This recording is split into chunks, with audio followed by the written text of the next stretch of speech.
Wenn etwas United Bricks heißt, dann bin ich schon mal gehypt. Und wenn ich dann auch noch erfahre, dass es eine Mystery Box ist, voller historischer Lego-Figuren, die man so gar nicht von der Stange kaufen kann, dann ist der Hype für mich schon gar nicht mehr auszuhalten.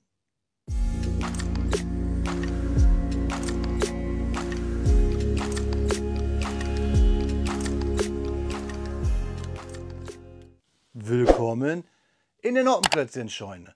Mein Name ist Blockstar und Freunde, ich liebe Minifiguren. Natürlich hauptsächlich die aus Dänemark, aber auch andere Mütter haben schöne Töchter, wie hier zum Beispiel die Kittycraft-Figuren oder natürlich die von Kobi in aller Form und in allen Facetten. Ich habe auch schon viel Geld gelassen für Custom-Minifiguren oder habe mir auch schon für viel Geld eigene Minifiguren zusammengestellt. Eines der ältesten Videos auf meinem Kanal war ein Video über einen Kobi-Panzer mit einer Custom Lego Bundeswehrfigur, die sogar fast so teuer war wie das Set selbst. Umso mehr war ich gehypt, als ich eine E-Mail bekommen habe aus Großbritannien. Deswegen hängt auch diese Fahne da. Von der lieben Laura von United Bricks, und die haben gefragt, ob ich eine deren Brick Legends Boxen einmal vorstellen möchte. Da war ich gehypt, denn man bekommt bei United Bricks Custom Minifiguren, alle Lego, aber custommäßig umgebaut, bedruckt, und kann diese historischen Minifiguren in solchen Überraschungsboxen sogar abonnieren. So eine Box habe ich für euch bekommen. Ich bin mal gespannt, was da drin steckt. Deswegen bauen wir jetzt einmal die Kamera um und ich hoffe auf ein paar coole Minifiguren und vielleicht haben wir auch tolle Geschichten zu erzählen. Also Kamera umbauen und dann öffnen wir diese schöne Box für euch. A few moments later. Ja, Freunde, da liegt diese Box hier auf meinem Bautisch und ihr seht es hier, ich habe nicht gelogen, United Bricks aus Großbritannien. Building History ist deren Slogan und den finde ich schon einmal super. Ich habe den Karton schon mal geöffnet, damit ich nicht hier immer mit einem Messer im Video rumhantieren muss. Das mache ich sonst in meinen Videos schon oft genug. Ich muss sagen, ich bin richtig gehypt, denn ich konnte mir erst gar nicht vorstellen, was so eine Subscription Box, so heißt sie auf Englisch, ist. Aber Brick Legends lässt hier auf wirklich coole historische Figuren, so hoffe ich es, schließen. Natürlich habe ich so ein bisschen auf der Homepage die Bits, da könnt ihr auch mal vorbeigucken. Da gibt es sogar Kobi-Sets und allerhand Zubehör und Custom-Made Lego-Figuren mit historischem Hintergrund. Die Boxen, die man wohl im Abo haben kann, alle so um die 15 Pfund, die kann man natürlich nicht einsehen, denn da spielt der Mystery-Faktor etwas mit ein. Ich öffne jetzt aber mal die Box, will gar nicht lange schnacken. Wie gesagt, ich habe sie einmal aufgeschnitten und bin jetzt gespannt, was sich dort drinne verbirgt. Oh krass. Da sehen wir schon einen hochglanzgedruckten Zettel, finde ich cool.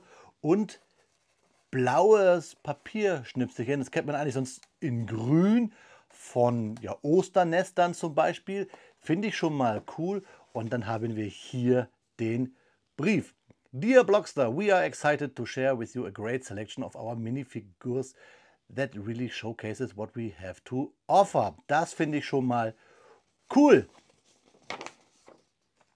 Da steht auch, sie wollen mir helfen, ja, zu wachsen in der Community. Das finde ich cool. Und es steht hier auch von Historical, First World War, Second World War and Modern Collections. Richtig cool. Ihr seht vielleicht hier richtig schöner Hochglanzdruck. Da hat sich jemand Mühe gegeben. Das finde ich cool. Hier einen Fallschirmjäger, einen schottischen ja, Ritter und Polizei. Das haben wir schon mal. Und dann haben wir hier noch einen Hochglanz-Flyer. Hello We Are, United Bricks. Hier der QR-Code für die Webseite. Da haben wir einen Panzersoldaten, wieder einen Polizisten und einen russischen oder ukrainischen aktuellen Soldaten, würde ich sagen. Sogar auf der Rückseite bedruckt und oh, da steht sogar This package contains Robert the Bruce. Oh ja, den wahren Braveheart, bitte, man kennt ihn aus dem Film Braveheart. Wir haben einen Ersten Weltkriegs Aditi-Soldaten, einen Italiener, finde ich krass. einen Fallschirmjäger aus der frühen Phase des Zweiten Weltkriegs, ein britisches Maschinengun-Team und einen modernen indischen, würde ich mal sagen, oder es sieht so rot aus, oder mexikanischen oder wie auch immer, aber einen UN-Soldaten, der irgendwo für Ordnung sorgt. Also von dem Papier hier schon mal auf jeden Fall wirklich High Class. Ich denke mal, dieser Brief ist hier für mich und das hier ist dann wahrscheinlich in jedem dieser Pakete. Aber wir wollen es ja genauer uns anschauen. Da haben wir dieses blaue Papier und ich weiß, es wird eine Sauerei geben. Da haben wir es. Ich kann es also sogar drinnen lassen. Ich packe es mal an die Seite. Und hier haben wir in Papier mit einem coolen Sticker wahrscheinlich die Minifiguren. Ich packe dieses Recyclingmaterial oder nennen wir es mal blaue Osternester. Ja gut, blaue Eier wollen wir nicht sagen, mal raus. Jetzt hoffe ich mal diesen französischen Soldaten hier. Naja, es geht halt leider nicht anders, als dass es kaputt geht, aber wir klappen es auf. Ich finde es cool, dass es Papier ist. Die Spannung steigt. Schönes Papier. Und da haben wir dann, da haben wir dann einmal hier sogar in so einer Metallbox das, ja, es ist ein Bren MG, glaube ich, das britische MG-Team, das finde ich cool. Dann haben wir noch einmal die Karte United Bricks Building History, finde ich richtig gut. Da haben wir die Anschrift, die Telefonnummer, findet man auch auf deren Webseite, auch sehr schön, sehr professionell. Und dann haben wir hier die übrigen Figuren. Hammer. Und einen Aufkleber. 10 Jahre gibt es sie schon. Ich weiß, dass die Laura, die mir den Brief geschrieben hat, die Creative Designerin da ist. Das finde ich auch schon mal gut. Wir brauchen ja sowieso viel mehr Frauen in unserem Klemmbaustein-Hobby. Die Sipptüte hier, die behalte ich. Das ist schon mal cool. Ein goldener Aufkleber. Hammer. Nice. Gefällt mir. Aufkleber kann man auch nie genug haben. Also solche auf jeden Fall. Die Sticker-Diskussion will ich gar nicht aufmachen. Und dann haben wir hier unseren Fallschirmjäger mit bedruckten MG-Gurt, beziehungsweise diese Gürtel, die sie hatten, um ihre Patronen mitzunehmen. Hinten mit Y-Riemen. Ich hole ihn mal raus. Der Helm wird natürlich nicht von Lego sein, aber da gibt es ja Custom auch Firmen, die das machen. Die Figur packen wir jetzt mal hier raus. Zack. Und hier haben wir einen Karabiner K98, wie wir ihn kennen, aber auch schön sauber. Keine Gussstellen, wie wir es sonst oft mal so aus China kennen. Da haben wir einen, okay, muss ja auch irgendwo raus. Und dann haben wir hier unseren Soldaten, cool bedruckt, ihr seht es. Hier mit den Gamaschen und hinten mit den Y-Riemen. Und der Helm, sogar hier auch mit dem Symbol Deutschlands. Dann schauen wir mal, da seht ihr auch da, kein Fake, da steht Lego drauf. Richtig cool, Custom-Figuren. Und auch da steht Lego. Nice. Also eine richtig coole Figur. Ich bin sowieso ein bisschen Fan von den Fallschirmjägern. Da haben wir auch dann nochmal das Symbol der Luftwaffe auf den Helm. Also eine richtig coole Figur. Geht schon mal an die Seite. Ich bin gehypt. Dann, wir haben hier noch mehr Aufkleber, Freunde. Schaut mal. Da haben wir Robert the Bruce. Da haben wir einen Wehrmachtssoldaten. Ich packe ihn mal hier zu unserem Fallschirmjäger. Dann fangen wir doch mal so an und nehmen halt mal hier, springen wir in die Zeit nach vorne und haben hier unseren UN-Soldaten. Auch mit sogar einem modernen Gewehr, vielleicht ein G36. Da haben wir es, so wie man es auch oft kennt, mit Aufsatz hier oben, so Infrarot oder sowas. Und dann haben wir hier einen, ja, nennen wir mal südländischen, da steht sogar, da sieht man sogar einen indischen UN-Soldaten. Finde ich cool. Kann man auch mal Dioramen machen, die man so vielleicht gar nicht so auf dem Schirm hat. Und da natürlich auch wieder alles Lego. So, wir gucken mal, ob der Kopf auch Lego ist. Ja, da kann man es auch ein bisschen erkennen. Auch da steht Lego drinne. Krass. Richtig cool. Und die Hose auch Lego steht drauf. Also eine Custom-Figur, die man so vielleicht gar nicht so hat. Einen indischen UN-Soldaten. Ich feiere das, ist mal was anderes. Dann gehen wir hier zu unseren, ja, vielleicht meine erste Figur, Lego-technisch mit dem Bezug zum Ersten Weltkrieg. Bei Kobi habe ich da schon ein paar. Jetzt muss man die hier nur rauskriegen mit diesem typischen Helm der damaligen Zeit, der ja auch im Zweiten Weltkrieg dann noch von den Franzosen unter anderem auch getragen wurde. Und auch da sehen wir wieder oben drauf, ja, da kann man es ein bisschen erkennen, Lego. Schöne Uniform, Auch toller Druck, die Gamaschen wirklich sehr detailliert. Der Helm natürlich nicht von Lego, kann ja gar nicht. Guckt grimmig da rein. Ja gut, der Erste Weltkrieg war ja auch kein Spaß. Dann hier ein Gewehr mit Magazin. Hammer. Ich muss noch mal ganz kurz auf den Zettel spitzen, denn da steht ja drauf, was das für ein Heer ist. Das finde ich ziemlich cool, dass nämlich hier immer die Geschichten dazu stehen. Ein Arditi, The Daring, The Ones, also ein Soldat der königlichen italienischen Armee. Ich packe euch das nochmal in Infokarten hier mit in dieses Video. Eine tolle Figur und auch hier das Abzeichen. Das sieht aus wie so Eichenblätter. Sieht cool aus, eine coole Figur. Und dann, darauf freue ich mich ganz besonders, jetzt wo ich es weiß, dass es Robert the Bruce ist. Wie gesagt, es gibt da mehrere Filme zu. Es gab einen von Netflix, der richtig cool ist. Dann gab es sogar mal eine Fortsetzung von Braveheart, die ich auch gar nicht so schlecht fand, mit nämlich den Schauspieler aus Braveheart und natürlich dann Braveheart. Hier sieht man ein bisschen, das Gelb ist so gedruckt auf einem dunklen Torsi. Der Helm hier ist natürlich auch keiner von Lego, sieht aber richtig cool aus mit dem Kettenhemd. Und wir haben das typische Farbmuster von Alba, würde ich schon fast sagen. Der lateinische Name ja für Schottland, nämlich gelb mit roten Löwen. Und hier überall bedruckt, Kettenhemd hier oben, dann Facetten, richtig geile Figur. Und wir haben da den Kopf im Kettenhemd. Und da oben sehen wir auch Lego, da steht es drauf. Der Wahnsinn, was man alles mit so Lego-Figuren machen kann, wenn man das dazugehörige Druckwerkzeug, das Custom-Werkzeug hat oder die Quellen hat, wo man dann solche Helme hier kriegt oder so eine Axt zum Beispiel, die ist natürlich nicht von Lego, aber die passt natürlich zu Robert the Bruce und die Figuren fühlen sich auch alle ziemlich cool an und man sieht hier nochmal den Druck. Gefällt mir. Nice. Aber wir haben jetzt ja hier noch ein Döschen mit diesem MG-Team. Das finde ich eine richtig klasse Verpackung.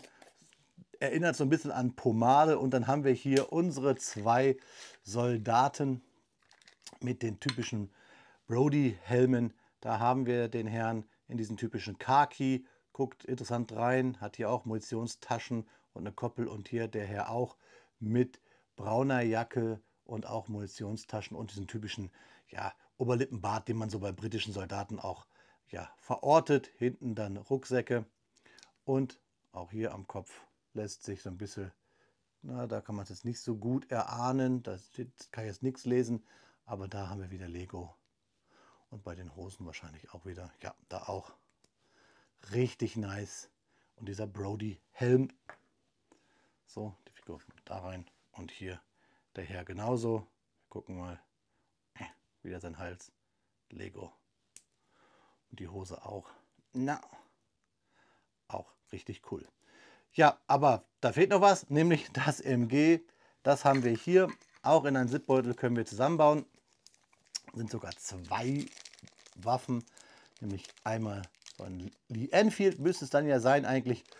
Und das Bren MG. Da, das Lee Enfield.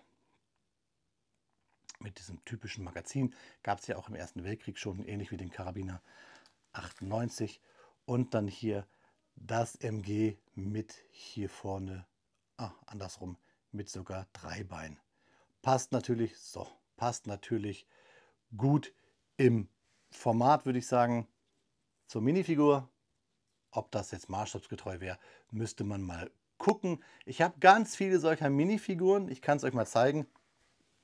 Hier im Hintergrund, da seht ihr, da habe ich mir schon welche gebaut. Das sind auch alles Lego-Figuren, aber die Helme kommen von Kobi, meine ich, da habe ich die her. Und der Rest sind alles Torsi von irgendwelchen Indiana Jones-Figuren. Hier diese 3 Khaki-Figuren. Beziehungsweise dahinter verstecken sich noch welche. Die habe ich mir mal selber zusammengebaut, damit ich britische Weltkriegs- oder Erste Weltkriegssoldaten habe. Cool ist, dass ich jetzt hier welche habe. Danke da an United Bricks. Ich werde euch unten einen Affiliate-Link reinpacken in meiner Videobeschreibung und auch einen Code. Da könnt ihr dann mal selber schauen, ob das was für euch ist. Ich finde es faszinierend und ich werde auch ein paar Figuren hier aus diesem Set an euch verlosen. Ich habe eh noch eine große Verlosung vor. Muss ich noch schauen, wie ich das koordiniere. Aber ich finde, ihr sollt auch ein bisschen in diesen Genuss dieser Figuren kommen. Warum nicht hier diese blaue UNO-Figur? Die passt doch auch ganz gut zum Blockstar mit Aufkleber. Warum nicht? Schreibt mir eure Meinung doch einmal zu dieser Geschichte, zu diesem Set. Was haltet ihr davon, von so einer Mystery Box, wo man dann Figuren bekommt, historisch, wo man gar nicht weiß? Wäre das was für euch?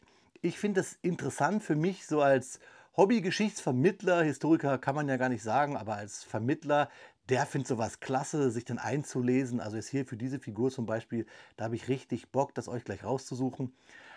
Also schreibt es mir mal gerne in die Kommentare, was ihr davon haltet. Ihr bekommt natürlich jetzt noch einmal Detailbilder dieser Figuren und die versprochenen Infokarten, beziehungsweise Infokarte dieses Briefs, der mit dabei ist.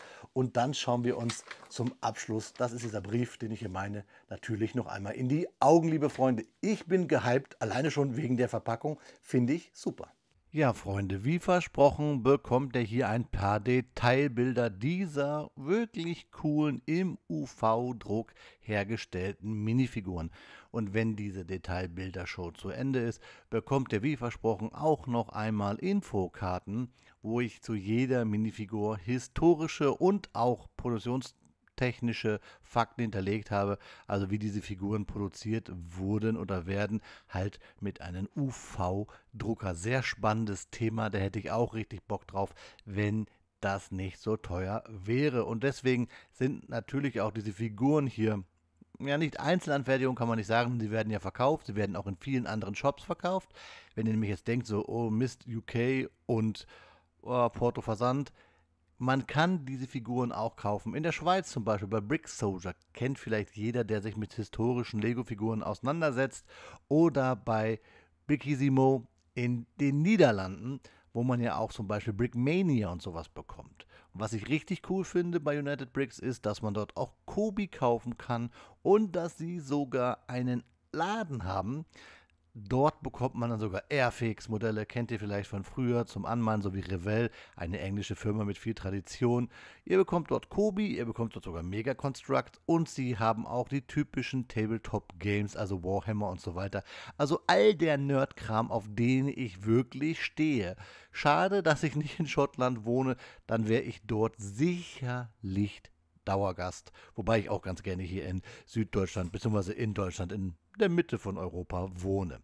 Was ich cool finde halt ist, dass das hier, und da muss ich mich so ein bisschen revidieren vom Anfang des Videos, eine Box war, die quasi nur für mich zugeschnitten wurde, um sie euch zu zeigen. Vielleicht haben die auch mal andere Creator bekommen, das weiß ich nicht. Ich habe auf der Webseite gelesen, dass sie da immer sehr gezielt vorgehen. Sie wollen das nur an Leute geben, die auch zu ihnen passen.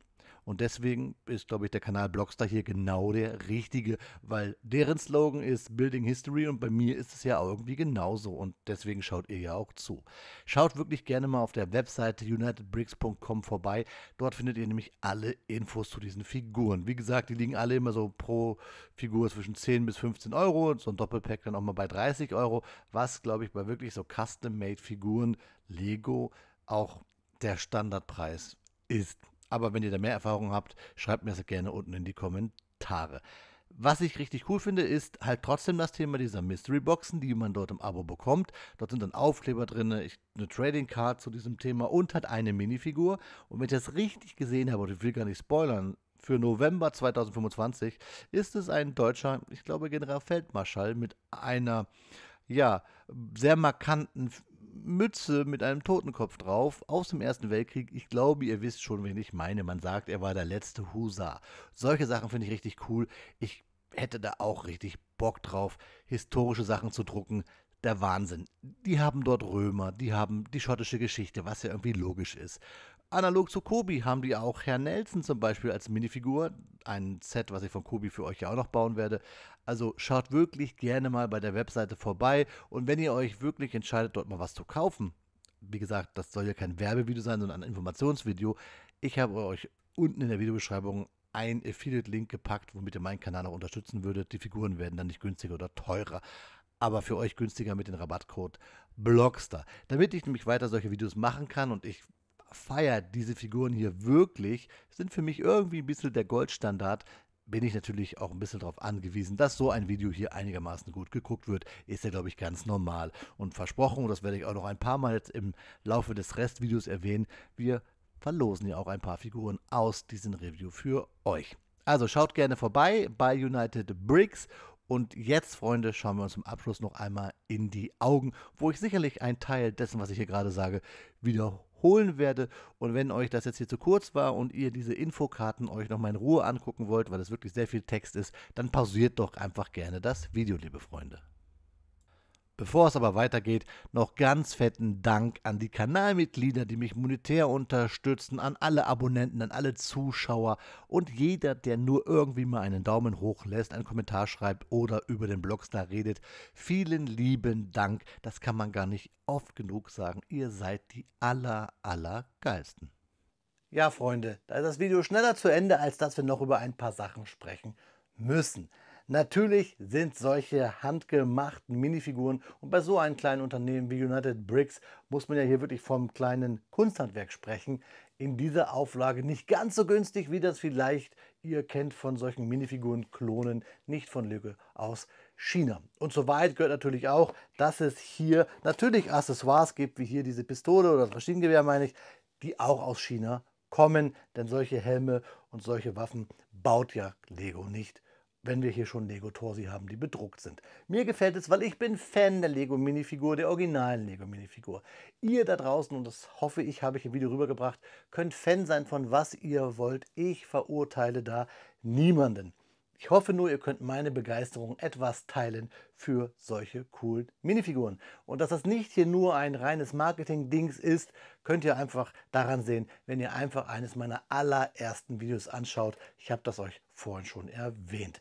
Wie gesagt, 10 bis 30 Euro, was man hier für diese Minifiguren oder Minifigur-Teams ausgeben kann, ist eine Hausnummer. Aber ihr müsst ja auch nicht in England bestellen. Ich habe ja erwähnt, ihr könnt auch in der Schweiz oder in den Niederlanden bei anderen Shops diese Figuren bestellen, die aber trotzdem meiner Meinung nach absolut top-notch sind. Wenn ihr auch mal solche Figuren oder diese Mystery-Boxen austesten wollt, ich habe euch einen Affiliate-Link und einen Rabattcode und alle Infos zu United Bricks, zu deren Ladengeschäft, zu deren Bricklink-Shop, alles unten in die Videobeschreibung gepackt. Und vom kleinen Start-up kann man ja auch nicht sprechen, denn sie haben mal in einem Schlafzimmer vor 15 Jahren angefangen. Seit 10 Jahren gibt es United Bricks und Freunde, da kann man nur seinen Hut ziehen, denn ich finde es immer wieder cool, wenn man sein Hobby zum Beruf macht, seine Leidenschaft ausleben kann. So wie ich hier mit euch auch zusammen. Lasst also gerne ein Like, einen Kommentar da. Sagt mir gerne mal, was ihr von diesen Figuren haltet und ich hoffe, es haben euch auch die Fakten gefallen zu diesen einzelnen Herrschaften. Lasst es mich gerne wissen. In diesem Sinne, Freunde, ich kann euch jetzt keine gute Fahrt oder guten Flug wünschen oder Schiff Ahoi. Ich sage einfach, habt eine schöne Zeit, bleibt gesund, auf Wiederbauen, euer Freund, der Blogstar.